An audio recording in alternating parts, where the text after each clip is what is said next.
Mountains culminate in peaks and nations in men. A wise word from Jose Marti. In this spirit, let's go reignited towards a greater future for Jamaica. Hello there. Welcome to this edition of Jamaica Magazine. I'm Adrian Atkinson. Don't go anywhere. We'll be right back.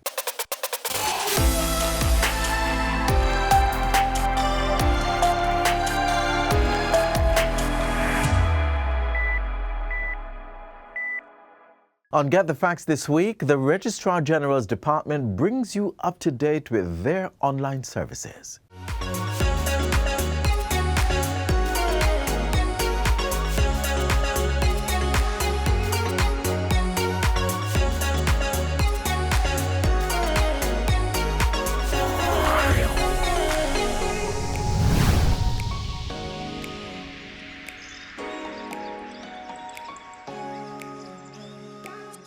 Welcome to Get the Facts. This is the program that provides you with information on government's policies and initiatives. I'm Theodore Henry. The Registrar General's Department, RGD, is modernizing its operations to provide a more efficient service to customers and a productive environment for its staff. One area of the retooling involves shifting services to their online platform. And sharing more on this process is Chief Executive Officer Charlton McFarlane. Welcome to the program, Mr. McFarlane. Thank you, Theodore. All right, let's jump right into the facts. Now, I know we mentioned online, but I wanted to talk a bit more generally about the transformations that have happened at the RGD over the years. Okay, then. Well, let's put it in some context. Yes, please. So the RGD was established officially in 1879. That's how many years? That's 143 years or thereabouts. All right. And clearly, you know, we would have many of the technological platforms that we have now, obviously, would not have been around back then. Right. But the RGD would have worked assiduously to improve its business processes, strengthen along the way, right? And some of the critical improvements that are innovations that we would have looked at would have been where in the year 2001, I believe, we introduced our computer-generated certificate.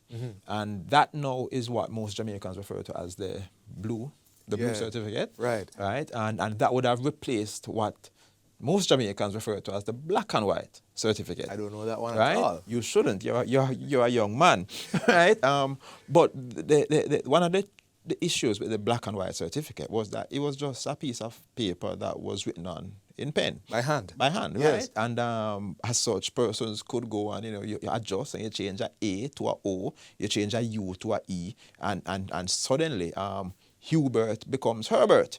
You know what I mean? Less resilient to moisture as well. And exactly, right, and stuff. So with the introduction of the computer-generated certificate, it introduced security paper, right, which is what our certificates are printed on now with specific features, specific standards. Right. Standards consistent with first world requirements, quite frankly, and stuff. So that would have reduced significantly our susceptibility to fraud. Right, and stuff. So we are very proud of that. Other achievements, other innovations rather, that we would have pursued would have been the introduction, I believe, in about 2006 or thereabouts, the online application tracking system, where we mirrored our product of the FedEx and the DHL of this world, right? Where once an application is generated, a tracking number is generated with it, and that tracking number follows the application process through from stage beginning to stage end. Let me jump in here. I can see the obvious benefits for me, the consumer, but how did this assist in the working environment inside the RGD, this tracking system? It had several benefits, because what it did was it allowed us to isolate each step of our business process. Right? And by isolating each step of our business process, we could zero in on where we were less efficient. Right? So, for example, if we realized that a record would have taken 3 or 4 days to be pulled from the vault, right, and with every other stage in the process, it was being done on time, then we know that an intervention in the vault would have been needed, right? So the information that it generated, the analytics that it generated for us also assisted us in becoming much more efficient at what we do. I know you're a statistics man, so we can say that the process of doing business with the RGD has increased in speed and efficiency? It has. It has. And another innovation that we would have had is to commence the digitization of our records. Right. No, this is a major one. So in 2014, we started with 12 computers in a small room. Yes. Where we began the process of scanning and indexing our paper records.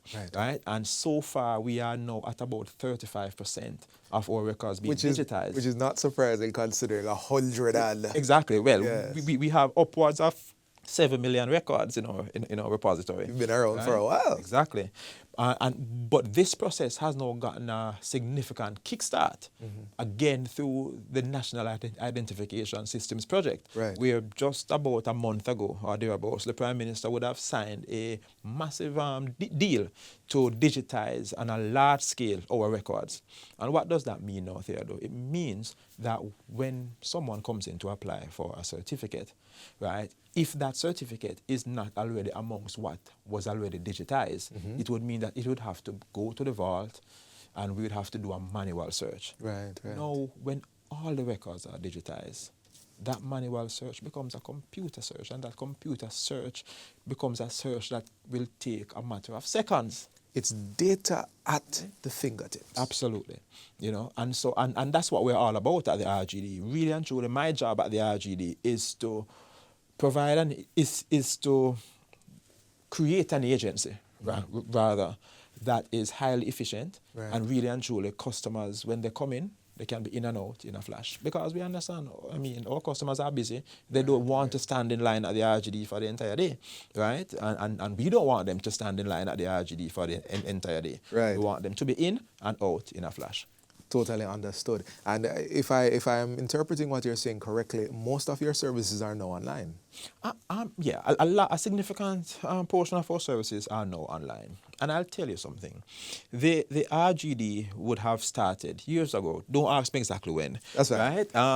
But where customers could apply for the birth certificate, the marriage and death certificate, those standard services. Online, right? This was, I said they don't quote, but I think it was around 2003, 2004, based on what I've read. Right. I was in school at that time, right?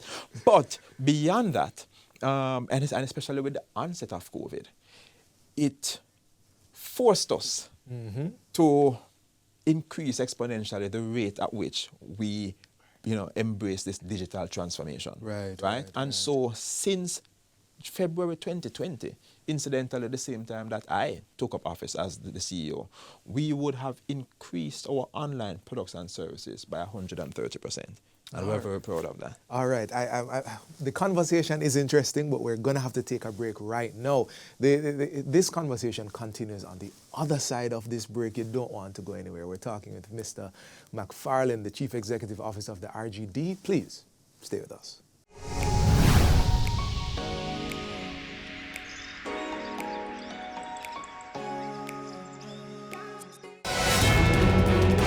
Concerned about uncollected garbage at home? Do you see garbage piling up on the streets? Then report it. Use the National Solid Waste Management Authority's mobile app to report instances of littering, illegal dumping, and uncollected garbage. From anywhere and at any time, be an environment warden by informing the authority of unsightly solid waste. You will be notified when your report has been received by the NSWMA, as well as when the matter is resolved. Download the app from the iOS or Android app stores by typing in NSWMA. Play your part, as Jamaica's beauty is everybody's duty.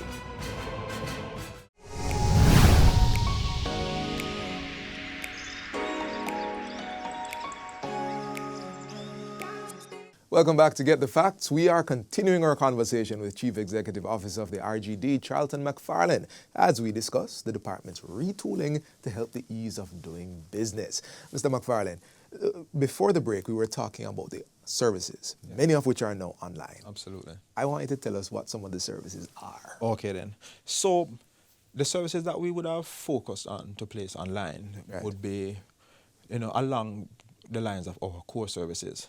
So in addition to just birth, death, and marriage applications, persons can now apply to correct an error online. Hubert versus Herbert. Exactly. Right. They can apply to add a name, because sometimes, a child was registered but not fully named. Right. Right? So maybe father wasn't there or... Precisely. Okay. Right? And they can also apply to add the father's particulars online. Understood. Right? And all of this really means that the forms are downloadable. So you go on our website, you download the forms, you fill them out, you have them notarized, and then you go back online and you upload those forms. Right? And after you upload those forms, you make your payment online. So everything is done online, unless there is a query with something not being clearly indicated on the form. Right. Literally, the next call you'll get, or the only call you'll get from the RGD, besides the message confirming that the application was successfully submitted, is the call to come and pick up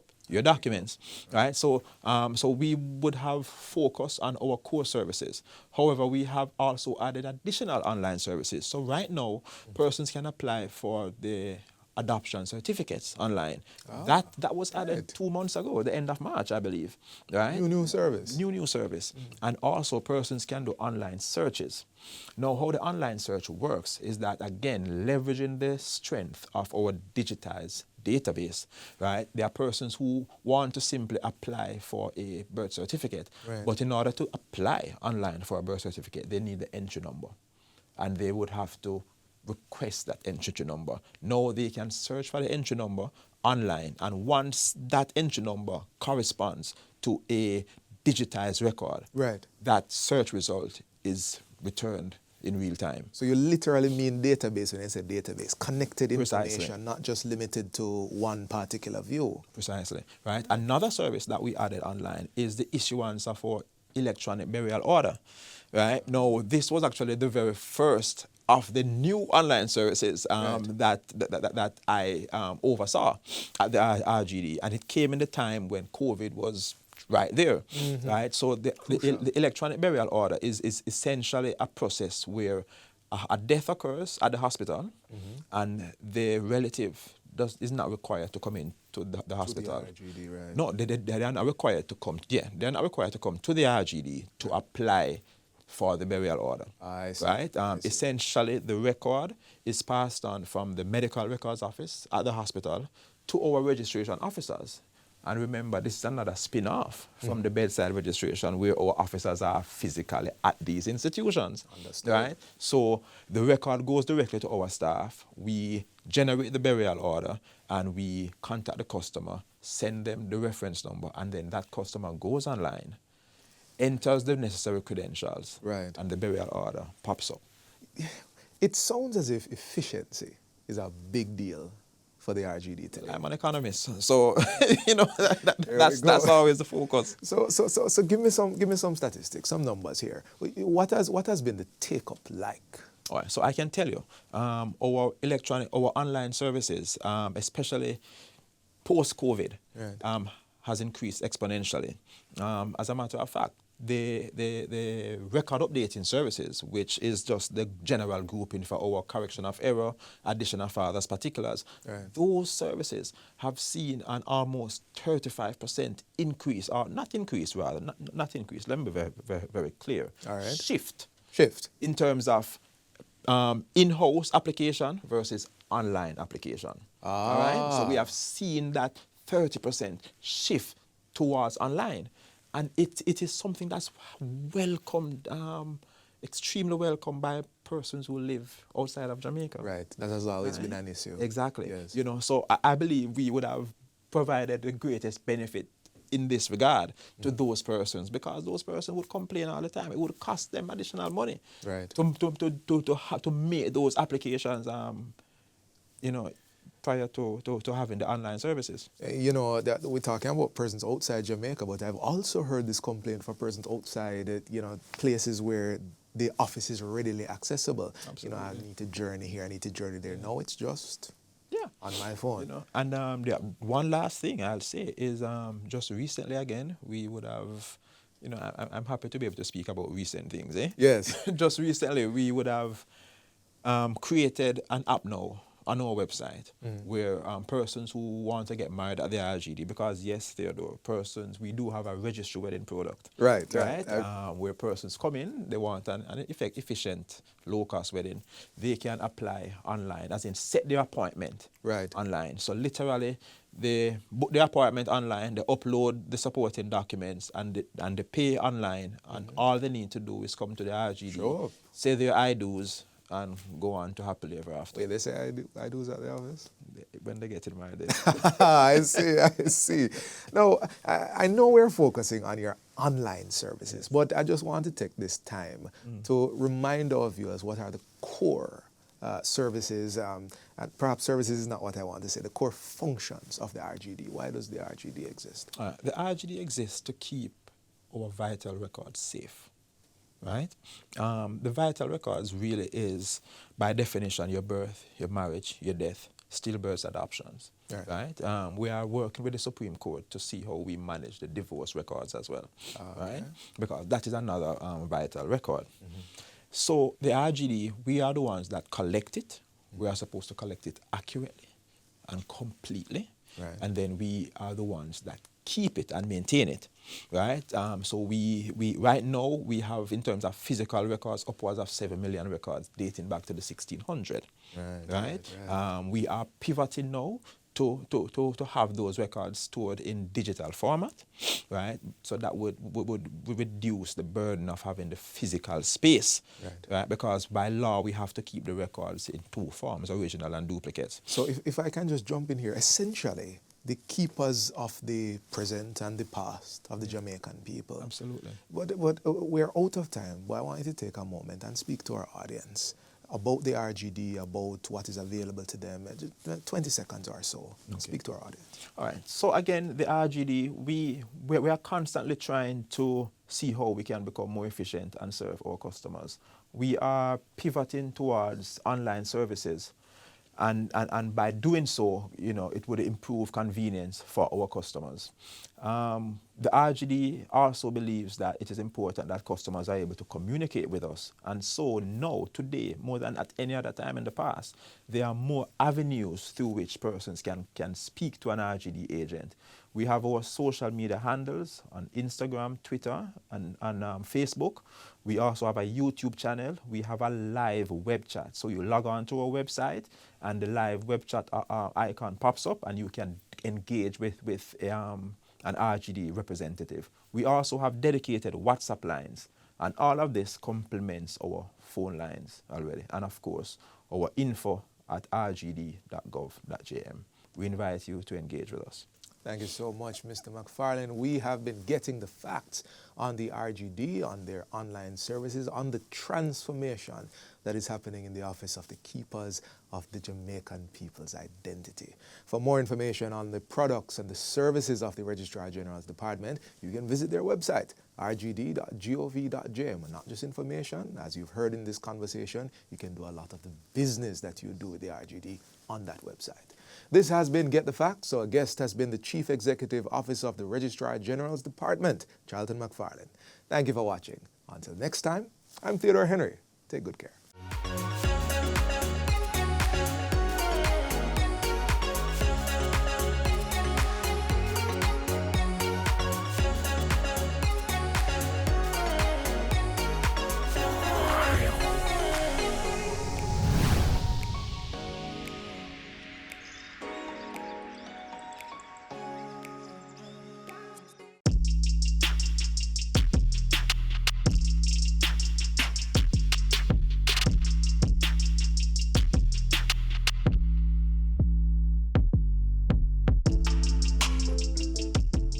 The travel file application was created by the Transport Authority for the protection of the commuting public.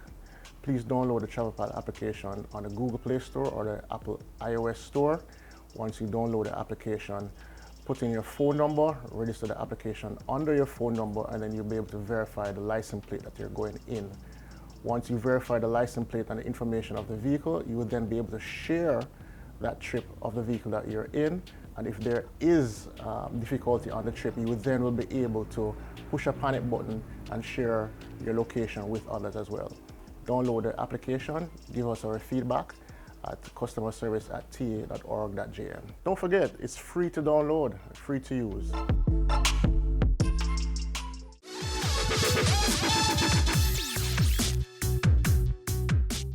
Our 60th year of independence is a significant milestone for our country. So while celebrating, we must remember our history, growth, and achievements. Like our many attributes, Jamaican rum has its own flavor. And it too is embedded in our history, dating as far back as the 17th century.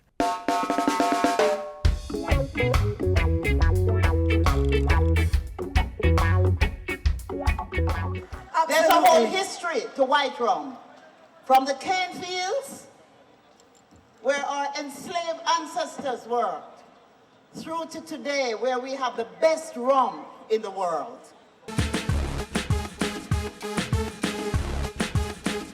Renevio is the iconic rum brand of Jamaica. Loved worldwide, a mainstay in every home, every bar across Jamaica. This year is a big deal for us because in partnership with the Ministry of Culture, Gender, Sports and Entertainment, you have partnered with us to dub the Renevio the spirit of Jamaica's 60th. We're unveiling our very first commemorative limited edition of Renevio White Overproof Rum, and we themed this the Parish Collection, a true testament of Renevio cementing itself as a part of the fabric of Jamaican culture and heritage. What is so unique about this limited edition? We have specific labels for each parish. So from St. James, it has its own unique parish. Our nation's capital, Kingston, has its own unique parish, and all the parishes that are available. This is one more item to add to your collection. And like the spirit of Jamaica 60, which is said to be full of character, let's work together as a people, the only way we know how, with style and flair, to make Jamaica the place of choice to live, work, raise families, and do business.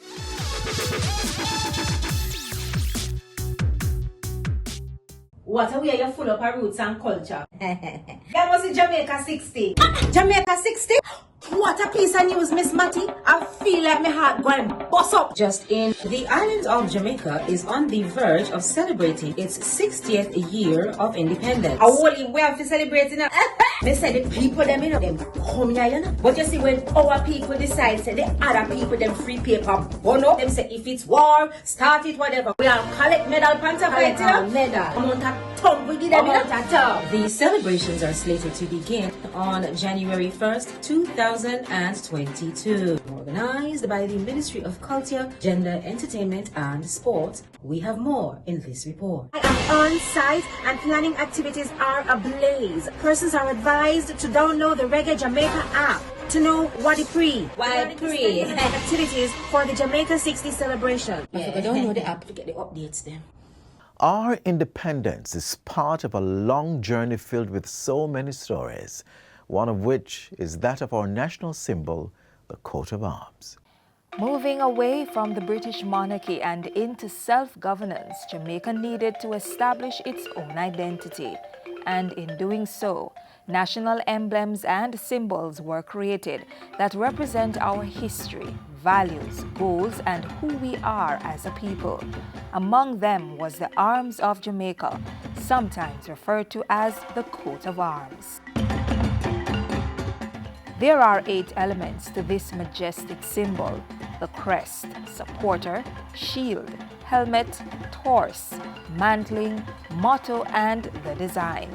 Each represent an important part of our journey as a country. Take, for example, the shield. The red cross on the white background represents the flag of England, a nod to the fact we were once under British rule. And while the pineapples, which were imported to the island, bear no relation to our indigenous fruits, 5 golden pineapples were added to give a royal or stately look. The shield is the premier component of any arms and usually appears in the center of the assemblage. Another portrayal of Jamaica's British colonial period is a helmet and mantle. They represent the royal helmet of the British monarchy and bear similar design to the royal coat of arms. Their relevance today may lie in the fact Jamaica still pledges allegiance to the Queen of England. The tenacity and strength of the people is depicted in the crocodile, a fearless spirit not deterred by obstacles, a fight to the end for progress. Referred to as the crest, the crocodile takes its place on top of the Arms of Jamaica, resting on what's called the torse. The symbol of the crocodile is used by the Jamaica Defense Force as its premier cap badge, and the Bank of Jamaica also uses a crocodile as the keeper of the keys to its vault and guardian to the country's finances. One of the indigenous features of the arms takes the form of 2 of its outer components, tainos. The female taino takes her place on the right while her male counterpart appears on the left. Together they are the supporter and believed to be the first settlers of Jamaica, migrating from South America somewhere around 700 to 1000 AD. Taino were short and muscular and wore little clothes. Today, some of their practices and cultures are still in use in Jamaica. And as other nations began to settle on the island, we became a country of mixed race, which led us to accept our revised motto, out of many, one people. The Arms of Jamaica is one of the oldest national arms in the world. In fact, we were the first British colony to receive our own. It was granted under the Royal Warrant on February 3, 1661. The arms was originally designed by William Sandcroft, who then became the Archbishop of Canterbury in 1677. There has been 3 documented changes to the Arms of Jamaica in 1692, 1957, and 1962. Today, the Arms of Jamaica appears on every denomination of local currency, on the passport of all citizens, and all other national documents. It is a stamp, an authentication of who we are as a people, and the final seal of governmental approval.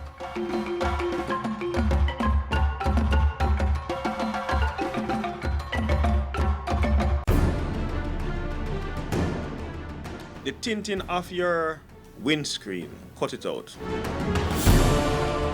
Public passenger vehicles, according to the Transport Authority Act, not supposed to have tints. I'm appealing to motorists out there. We have removed many plates because of fandangles that are on the motor vehicle. Colorful lights, red light, purple light, blue light, and these multicolored lights. Get them off.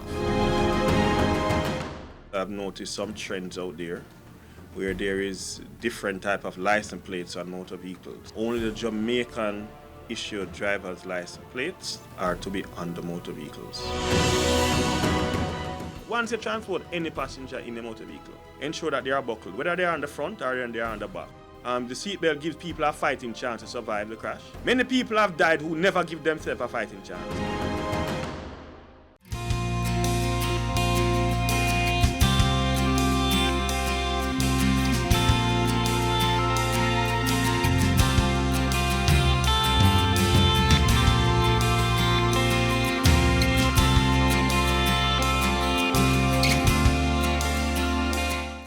That's all the time we have left today on this show. Do join us again tomorrow on this same station for another exciting installment of Jamaica Magazine. To re-watch today's offering or other content like this, visit our website, jis.gov.jm. From all of us here at the JIS, have yourself a wonderful Sunday. I'm Adrian Atkinson. See you next time. This has been a production of the Jamaica Information Service, the voice of Jamaica.